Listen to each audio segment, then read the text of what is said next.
Imposter syndrome is something that we all have to deal with from time to time, especially when we're stepping outside of our comfort zone. Today's guest on the Answering the Call to Write podcast is going to share with us how to identify imposter syndrome and also how to get rid of it. You don't have to listen to that voice in your head that is questioning the call of God on your life. So let's dig in and find out how to get rid of imposter syndrome. Welcome, awesome authors. You are listening to the Answering the Call to Write podcast. I'm your host, Jenilee Samuel, and this episode is brought to you by Paper Crown Media. Hello, awesome authors, and welcome to this episode of Answering the Call to Write. With me, I have the beautiful Jenilee Samuel. She is the host of the Java with Jen podcast, Hearing God's Voice for Everyday Life. She is a mum of 4 boys, a pastor, and an entrepreneur of a styling business. Welcome, Jen. It's so good to have you on the podcast. Thank you so much. Good to be here. I don't have my styling business anymore. I mean, technically I could, but I don't really do that anymore. I'm the podcast coach now, but I did at one time have a styling business. Well, I'm sure style always comes into what you do. Yeah, it does. And it's skills that are transferable. It's true, they really are.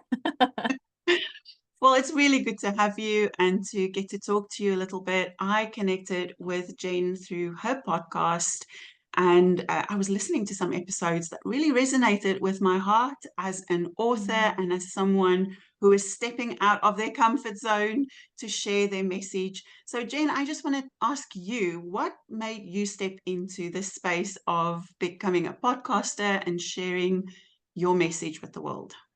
Absolutely. So imposter syndrome hits, I think, anytime we do something that's outside of our comfort zone. I think we all have to deal with it.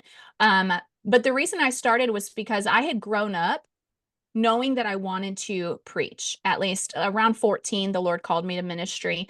And I think around age 16, I was on a missions trip. And I remember we would give the altar call, or what they called the net, where you would like pull people in, and we would share essentially a gospel message at the end of every drama that we did. And so it was my opportunity to give the net. And I got up there and I did a horrible job. Terrible. So terrible. Like, I was so uncomfortable. Nobody would it was so awkward. Nobody would hold my gaze. It was so awkward. And so I remember when I sat down, I could tell I had done a terrible job. And in my heart, I said, Lord, I can do better than that. I know I can. So if you'll give me another opportunity, I'll try again. And so sure enough, at the next location, when we did our little drama, the leaders had forgotten to pick someone to do the net. And so they looked at me and they're like, Jen, can you just do it again? And I was like, ugh. And then I realized this was the Lord hearing my prayer. And so I said, yes, I'll do it. And so I got up, gave the net, held eye contact with everybody, and just pretended like they were the only person in my conversation, like it was a one-on-one conversation. And when I sat back down, after that, I had multiple people come to me and say, I think this is what you're called to do. That was incredible. Something shifted and you stepped into a space that I think you're supposed to be in that space. And I was like, oh, cool. And so from there, it just continued to be cultivated and nurtured and encouraged by the leaders around me. So I had this growing vision in my heart of I'm called to preach. Well, I decided, marrying a pastor is a great way to secure that kind of future. So after I had all these opportunities as a young single person, I spoke in a stadium of 85,000 teenagers, and I spoke for my city on behalf of the teens for the National Day of Prayer at the Diamondback Stadium. And I spoke all these different places, flew to Chicago to help train small group leaders, and I spoke there, and all these opportunities, right? So my future is bright, right? Well, I marry a pastor, and sure enough, there was zero, next to zero. I had 1 or 2 sprinkled in there just to keep my hope alive, but literally no opportunities to preach. And so while we were in college ministry, I was able to disciple a lot of women, and I found a lot of fulfillment in doing that. But when we shifted positions in our church into a role where my husband was the one that would be in that role, control and there wasn't a place for me, I knew that I was like, I'm going to die if I don't have some kind of an outlet. So I, sitting at a kitchen table with a friend of mine visiting in Houston, I just out of nowhere said, I'm going to start a podcast. That'll be my outlet. I thought it sounded quiet and not scary. And, now I'm listened to in 107 countries. So it's not exactly quiet, but I definitely had to push through a lot of imposter syndrome and a lot of who do I think I am putting a podcast together. And I felt like a fraud every time I would share it on social media to all these Oh, people that goodness. knew me. I was like, they just think I'm a big fake, And so it was a lot that I had to push through, but here we are, and the Lord has been blessing it. And it's been very successful. That's so good. Like I remember as well, like sensing that call to write and share my message. I have a passion for speaking and teaching as well, but I've always been such a nervous speaker. Like I'm just feeling so nervous every time I would speak. And apparently I've heard that the fear, the one of the biggest fear, even worse than death, is public speaking. Have you heard that? Yeah, it's like the second biggest fear or the first biggest fear or something. Yeah, it's crazy. But Yeah. I remember as well when I wrote my first blog and I hit that publish button, my palms were sweating and I Mhm. was so nervous. And you're right, it is that stepping out of our comfort zones. I love so much what you shared on your podcast because you kind of made it a little bit less daunting. You were saying Mm. that there's a natural part to imposter syndrome where it is just a natural part of stepping outside of your comfort zone.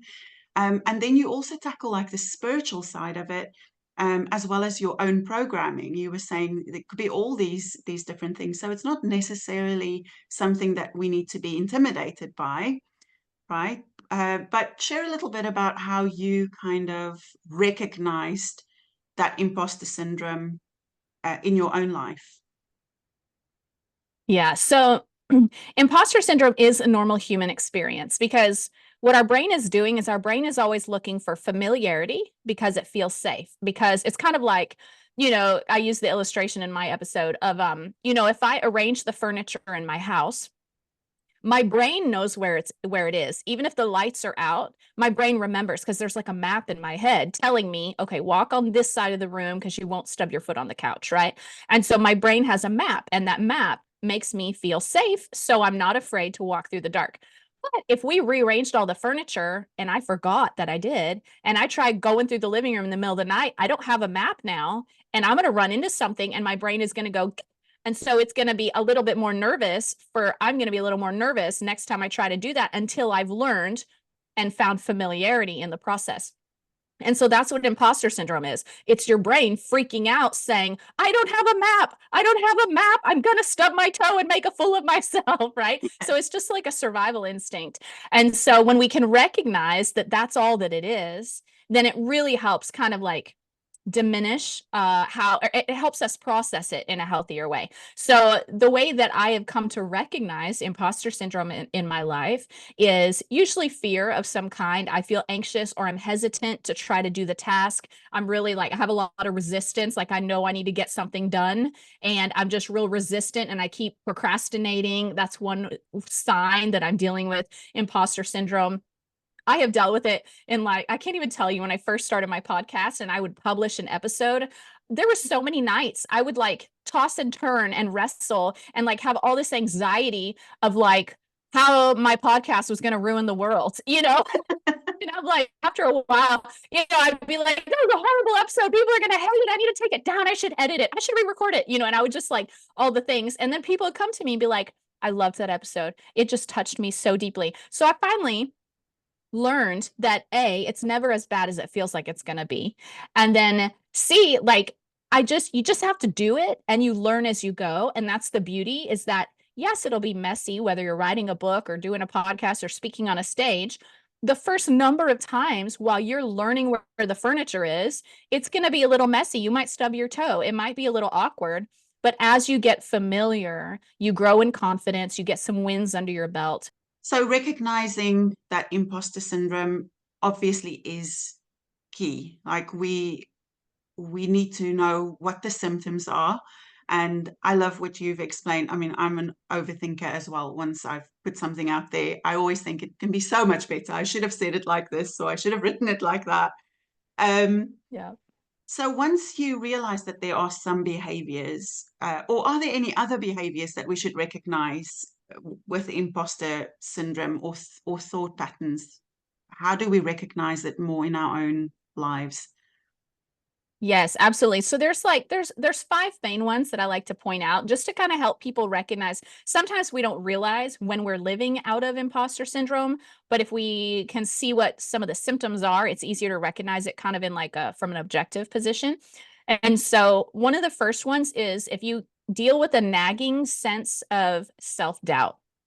So, in individuals with imposter syndrome that may doubt their skills, doubt your talents or your qualifications, even if from the outside looking in, you could be described as being successful, even if you have success and you still have this nagging self doubt about your skills and your qualifications and your talents, that is a form of imposter syndrome.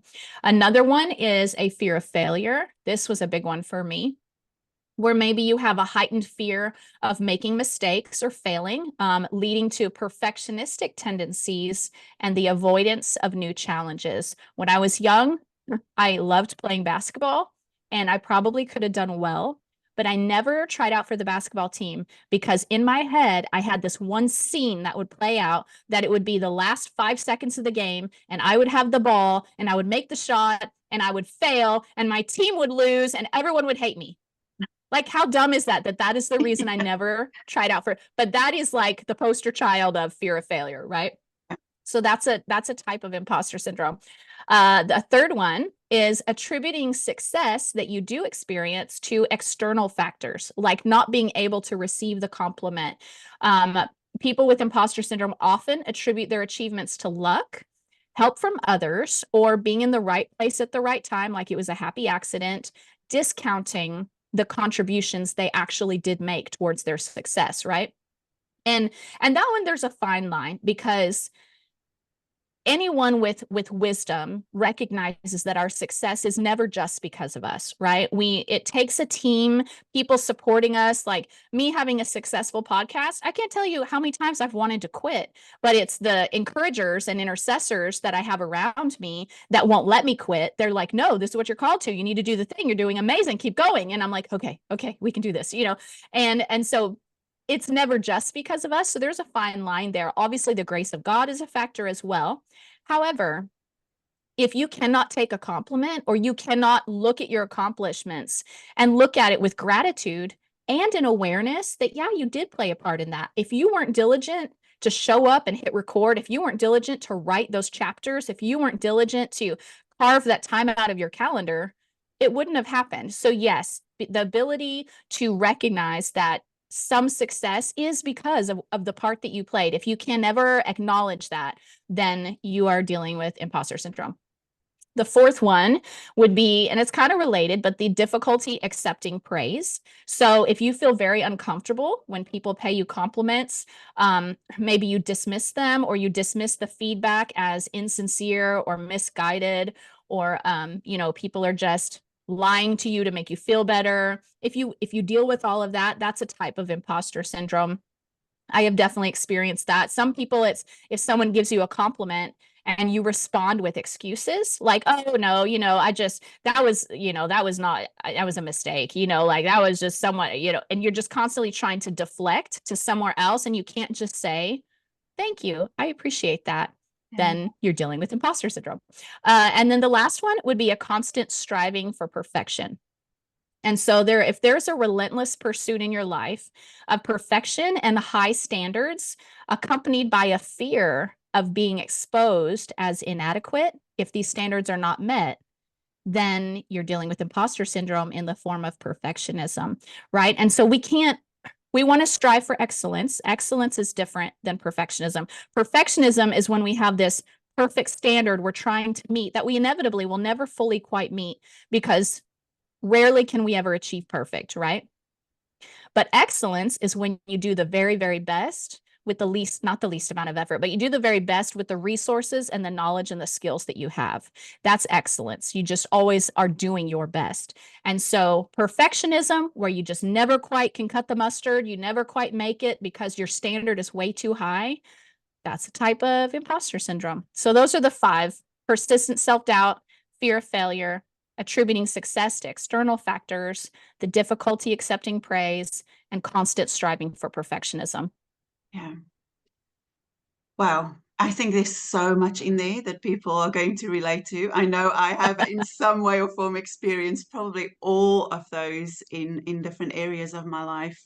So Yeah. what do you do with that? So if you recognize yourself in those symptoms, how do you start to deal with that? And you mentioned like dealing with it in that natural part. Um, is there like a spiritual dynamic to that as well that we need to look at? Yeah. You know, one way that and in fact, there's a couple of examples in scripture: Moses, Gideon, and Esther. All of them dealt with imposter syndrome. And I'm sure if we looked further, there would be more that we could look at.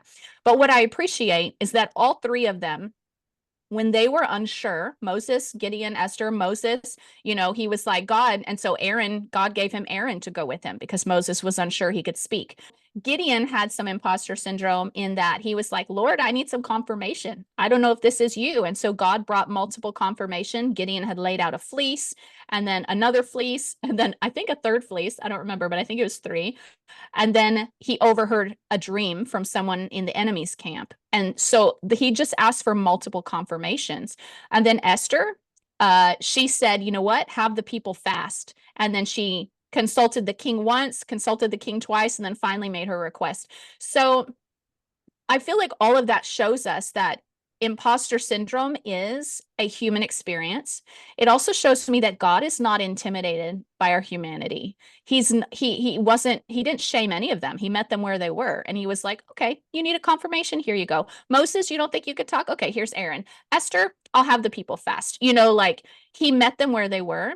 And so for me, when I recognize that I'm in imposter syndrome, I have to step back and I have to ask myself, where's the fear coming from? Like, what lie am I believing?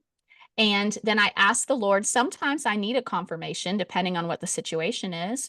But if it just is a situation that intimidates me, even though I know with some hard work and some grace from the Lord, I can make it work, then I usually will just get with the Lord and be like, Lord, I need a word from you to give me some confidence here. Or I just focus on my why. Why am I doing this? If it's for self-promotion, oftentimes that's the space where you'll deal with the most imposter syndrome, because it's easier to get behind promoting the Lord or promoting a cause that you're passionate about because the eyes are off of you. And that's really imposter syndrome takes root because it's self-preserving is essentially at its core. And so if we can get our eyes off of ourselves and onto the mission or onto what the Lord has asked us, suddenly we'll tap into some faith and some courage that maybe we didn't have before. Yeah, I love that so much. I think it's understanding, that piece of that identity, who we are, who we were created to be, and Mm, who we are called to reach. Like just understanding our identity, our calling, and our purpose makes yeah. such a huge difference. I know it did for me in my own experience because I didn't show up because I wanted to look good.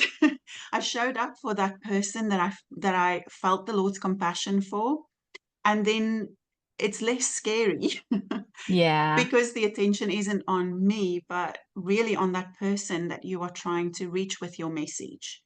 Yeah. It's so Um, true. so, um, what would you say to somebody who is really wanting to share their message? They know they've got something really valuable to share with the world, but they're just in that place of fear and they don't know how to take that first step to Mm. break out of imposter syndrome. Honestly, you have to get a vision that's bigger than yourself. And so I like to ask myself, if something is in front of me that I feel like the Lord is asking me to do, or I feel some kind of a mandate on my life to do it, I think forward, as far as like kind of reverse engineering the consequences. And I'm Yes. like, okay, whose life is not going to be able to step into what they need to step into because I don't do this, right? Which sounds a little bit like a savior mentality, but at the same time, our lives are meant to affect each other. And like the Bible says that we each have a part to play and we must play our part so that the body can function as it needs to. And so I step back and I look at that instruction in scripture and I ask myself, what part must I be playing? And even beyond that, what drives me in my life ever since I was young is that I'm driven by the vision that when I stand before the Lord, I will have something to offer him and that he will say, you were faithful with what I put in your hands. And to me, that looks like taking whatever he has put inside of me, whether it's podcasting skills, wardrobe styling skills, encouraging people, counseling with people, whatever it is, it looks like me taking that and multiplying that into other people's lives. And so I'm a teacher by nature. So you're going to see that anything that I do is probably going to have some kind of coaching, consulting element to it, because that's part of how my teacher nature comes out in business, right? At church, it'll come out with me preaching or mentoring a group of women or whatever. And that's all part of me stewarding the gifts that are in my life. So one day I'll write a book too.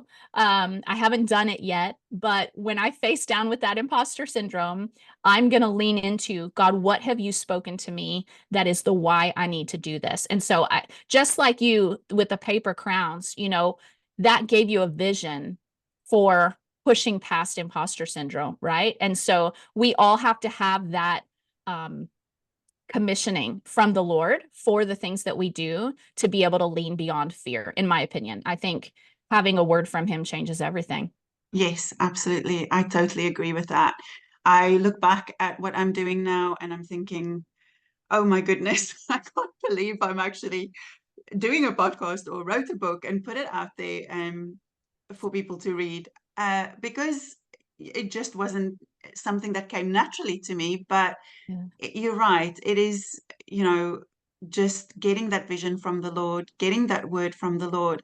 And I think when you understand how much you are loved and how patient He is with you and how his kindness is just everything. He's going to walk with you step by step through the process, and strengthen you in those moments of where you feel weak, where you feel fearful, where you feel a little bit of that imposter syndrome. And you can go to him and let him tell you who you are, remind you what he called you to do. I've had to do that so many times in my life, and Mhm. let him lead you perfectly, because he will. He is invested in you. You know, we all Yeah. have a seat at the table. We are all called to Yeah. be part of his kingdom, to lead and to share and to build. And the kingdom is people. It's people who we are helping and supporting Yeah. and teaching and building up. One thing that helps too, if the big vision is too intimidating and antagonizes too much imposter syndrome, I say just look at the next step, because by looking at just the next step or just the one person that you are helping, for me, it would be recording the next episode, or coaching the next client. By just doing the next step, it Mm. helps to eliminate a lot of that imposter syndrome and like kind of simplify things down. So if you're writing a book, instead of thinking about the book is done and it's published and maybe it'll be a bestseller, maybe it won't, I don't know, all the things, just think about, well, right now I'm writing chapter 2. Let's just write chapter 2. No one knows I'm writing a book yet. It's not in front of anyone. Right now, it's just on my computer. So let's just write chapter 2, and that helps a whole lot. Yeah, that's brilliant. That's really good. Um, so you work with podcasters or people wanting to start their podcasts. Do you want to tell us Mhm. just a little bit about that, and what does that look like, and how can people connect with you if they're interested in doing their own podcasts? Yeah, sure. I actually find that I do work with a lot of author coaches. because they work with authors, and a lot of authors end up wanting to create a podcast. So it seems I have a lot of authors come through. But yes, I coach people in getting their podcast up, because when I started, I had no idea what I was doing. And it took me 3 years to really get the groove, get a rhythm, get a routine, get some momentum. And it shouldn't take that long. In this digital world, in 3 years, all your knowledge is outdated. You've got to start over, So it can't take that long. And so I help people. There's 2 different paths in which they can coach with me. One is my digital course for those that kind of want to do it DIY, do it at their own pace, and just kind of learn as they go. It has all the material in it that I had used to train a group of podcasters, a group of aspiring podcasters. And so it's step by step, all the material that you need to start your show, to grow it, and to begin to monetize it. And then if you don't want to do a digital course, you want a little more hand holding, then I actually have my program where I work one-on-one with people who want to start their show. And we can do it is in as short as 2 days of coaching.